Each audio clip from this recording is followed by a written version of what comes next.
I started my PhD at Bangor in 2009, and that was working on the scallop fishery in the Isle of Man. And then from there I progressed onto a sort of postdoctoral researcher, and that was the first European Fisheries Fund funded project for sustainable fisheries in Wales. Then back in 2019 I won some money to start the latest EMFF funded project, which is Sustainable Fisheries in Wales, and we have a team of 6 researching sort of crabs, lobsters, scallops, bass, rays. A really important part of all the research we do is it's always collaborative and always participatory. So we do rely on the fishers to take us out to sea and let us measure their catch and also impart their knowledge.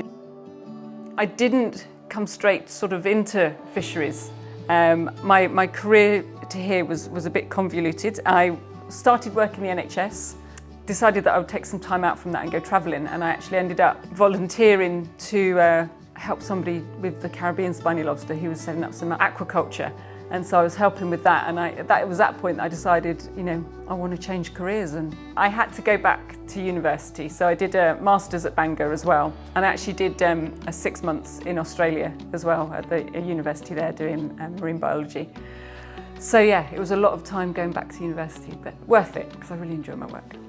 I think as a woman, when you first sort of start going out on the boats, we're always made to feel very welcome. That's never been an issue, but it's the practical things. You know, where do you go to the toilet, and just being out on a boat as a woman in a male-dominated environment. But you quickly get used to that, and to be honest, that side, the practical side of things, has never really been a problem. I really enjoy my work, and part of that is the human side of it, is the meeting people and understanding that humans are part of the ecosystem that we're studying, and it can't be studied in isolation if you want to manage it sustainably.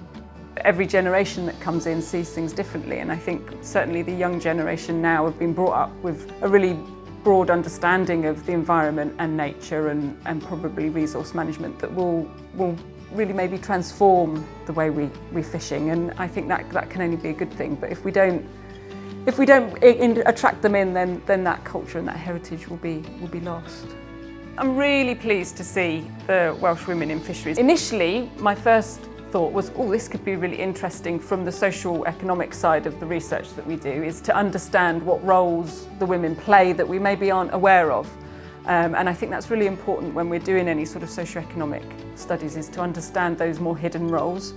But actually, having come to a couple of meetings, I think it will be really nice as well for me to find that support. You know, it's always nice to sort of chat to other women who maybe understand, you know, getting up at 3 in the morning to catch a tide. It's been really friendly and really nice support.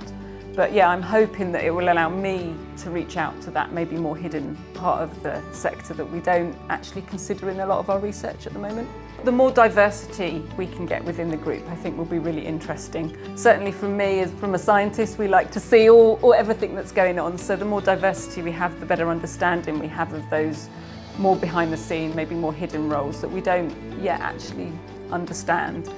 I think it's really interesting when you look back historically as well. You'll see that it was the women on the shoreline selling and buying and trading. Whilst we've lost some of that, it's actually become more hidden. It's not as visible as it was. So I think there are still women doing that, but it is more hidden.